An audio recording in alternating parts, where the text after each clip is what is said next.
নবম শ্রেণীর অর্ধবার্ষিক পরীক্ষার প্রশ্ন 2024 রয়েছে একক কাজ এবং দলগত কাজ।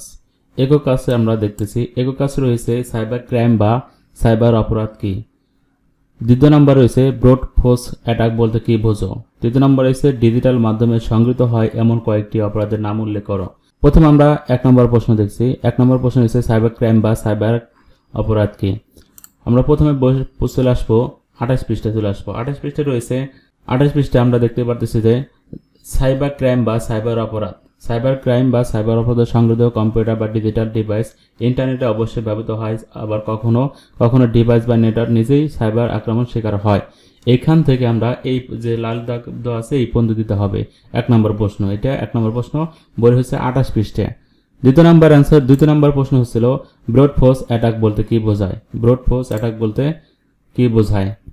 আচ্ছা, ব্রুট ফোর্স অ্যাটাক দেখানো, এই যে ব্রুট ফোর্স, এই যে ব্রুট ফোর্স রয়েছে, এই যে ব্রুট ফোর্স অ্যাটাক বলা হয়।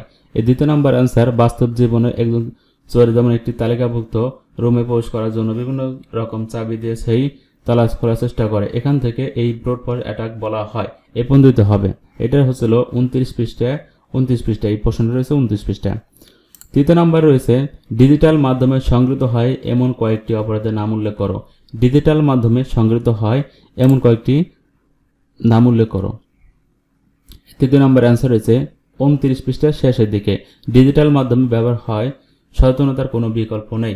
এখান থেকে আমাদের দিতে হবে এই যে জেনে রাখি ডিজিটাল মাধ্যমে বিভিন্ন ধরনের সাইবার অপরাধ রয়েছে যার মাধ্যমে তথ্যের নিরাপত্তা ঝুঁকি তৈরি হয়, যেমন data interception, DDoS attack, hacking, computer malware. এখান এই পদ্ধতি দিতে হবে। তাই এটা হচ্ছে কয় নম্বর প্রশ্ন, 3 নম্বর অ্যান্সার। 3 নম্বর অ্যান্সার হচ্ছে এই 29 পৃষ্ঠার এখান থেকে শুরু এবং 30 পৃষ্ঠার মাঝে আছে। এখন 4 নম্বর অ্যান্সার। 4 নম্বর প্রশ্নটা কি রয়েছে। 4 নম্বর প্রশ্ন রয়েছে ডাটা ইন্টারসেকশন কি। এর কিভাবে ডাটা ইন্টারসেকশন সংগৃহীত হয়। তাহলে ডাটা ইন্টারসেকশন 4 নম্বর অ্যান্সার রয়েছে ডাটা ইন্টারসেকশন এখান থেকে শুরু করে এই পর্যন্ত দিতে হবে। এ পর্যন্ত তোমরা পড়বা, পড়ার পর যে বিষয়টা মেন সেই বিষয়গুলো দিতে হবে এবং সম্পূর্ণ দিলে ভালো হয়। 4 নম্বর অ্যান্সার গেল। এখন 5 নম্বর অ্যান্সার রয়েছে। 5 নম্বর প্রশ্ন রয়েছে ডিডক্স অ্যাটাক কি, কিভাবে ডিডক্স অ্যাটাক বলা হয়। ডিডক্স অ্যাটাক কোনো ব্যক্তি যখন টিভিতে সাক্ষাৎকার দেয় তখন অনেকে যদি একসাথে অনেকগুলো প্রশ্ন করে, এখান থেকে শুরু করে এই যে ডিডক্স অ্যাটাক বলা হয়, অ্যাটাক করা হয়, এখান থেকে শুরু করে দিলে ডিডক্সের অ্যাটাক প্রশ্নের উত্তর হয়ে যাবে। আচ্ছা, 6 নম্বরের প্রশ্ন। 6 নম্বরের প্রশ্ন রয়েছে 6 নম্বর হচ্ছে হ্যাকিং কি, কিভাবে হ্যাকিং করা হয়, হ্যাকিং এর থেকে বাঁচার উপায় সম্পর্কে আলোচনা করো। তাহলে হ্যাকিং কি, এই যে হ্যাকিং এর বিষয়টা এখানে রয়েছে। হ্যাকিং এখান থেকে শুরু করে এখান দিলে হয়ে যাবে। আমরা জানি থেকে এই ধরনের হতে পারে, এই পর্যন্ত দিলে হয়ে যাবে 6 নম্বরের প্রশ্ন। এখন আমরা 7 নম্বরের প্রশ্ন দেখতে পারি ম্যালওয়্যার কি হতে পারে। ম্যালওয়্যার কি, এটি কিভাবে ম্যালওয়্যার কি, এটি কিভাবে বিভিন্ন ডিভাইসে ক্ষতি সাধন করে থাকে। তাহলে ম্যালওয়্যার কি, এই যে ম্যালওয়্যার রয়েছে এখান থেকে শুরু করে এই যে ম্যালওয়্যার কি 7 নম্বর অ্যান্সার এখান থেকে শুরু করে এই পর্যন্ত দিতে হবে। এই পর্যন্ত দিলে ম্যালওয়্যার অ্যান্সার হয়ে যাবে। এখন হচ্ছে 8 নম্বর অ্যান্সার। 8 নম্বরের অ্যান্সার, 8 নম্বর প্রশ্নটা কি আমরা দেখে নেই। সাইবার বুলিং কি, সাইবার বুলিং এর প্রভাব আলোচনা করো।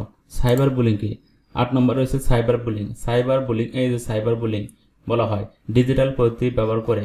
সাইবার বুলিং রয়েছে,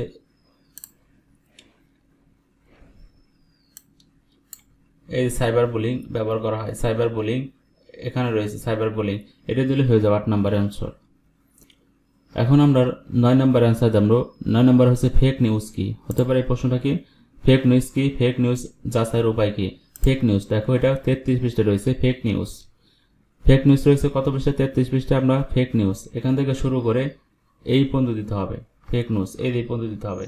এই পর্যন্ত দিলেই ফেক নিউজের উত্তর হয়ে যাবে। ফেক নিউজ এখান থেকে এই পর্যন্ত উত্তর দিলেই হয়ে যাবে। 10 নম্বর হচ্ছে টু ফ্যাক্টর অথেন্টিকেশন কি, এটা কিভাবে কাজ করে। টু ফ্যাক্টর অথেন্টিকেশন কি এবং এটা কিভাবে কাজ করে। 10 নম্বর হচ্ছিল 10 নম্বর প্রশ্নের উত্তর হচ্ছিল 45 পৃষ্ঠায়। 10 নম্বর প্রশ্নের উত্তর হচ্ছে 45 পৃষ্ঠায়। টু ফ্যাক্টর অথেন্টিকেশন কি, এখান থেকে শুরু করে এই পর্যন্ত দিলে হয়ে যাবে। এই পর্যন্ত দিলে টু ফ্যাক্টর অথেন্টিকেশন, এটা 45 পৃষ্ঠা 10 নম্বরের প্রশ্ন উত্তর। এখন আমরা 11 নম্বর উত্তর দেখব। 11 নম্বর কি বলা আছে। 11 নম্বর হচ্ছিল সাইবার স্টিং কি? সাইবার স্টিং কি? সাইবার স্টিং 11 নম্বর হচ্ছে 11 নম্বর প্রশ্নের উত্তর হলো 35 পৃষ্ঠা। 11 নম্বর প্রশ্নের উত্তর হচ্ছে 11 নম্বর প্রশ্নের উত্তর 35 পৃষ্ঠায়। আসলে কি সাইবার স্টিং কি? এই যে প্রশ্নটা এখান থেকে, তার মানে হচ্ছে ঘটনা 1 থেকে সম্পূর্ণ দিতে হবে, ঘটনা 1 থেকে সম্পূর্ণ দিতে হবে। ঘটনা থেকে ঘটনা এটা প্রশ্নের ভিতরে আছে। এখান থেকে এই সাইবার স্টিং বা ডকুমেন্ট পাঠানো হয়। ঘটনা 1 এবং 2 রয়েছে, 1 দিলে হয়ে যাবে, সমস্যা নাই। একক কাজে যে 11টি প্রশ্ন রয়েছে সেটির উত্তর দেওয়া হয়েছে। দলগত কাজ কিভাবে লেখা হবে এবং কোথায় সেটির উত্তর পাওয়া যাবে সে নিয়ে একটি ভিডিও তৈরি করা হবে কিছুক্ষণ পর। সেই ভিডিওটি পেতে আমাদের চ্যানেলটির পাশেই থাকুন। ধন্যবাদ।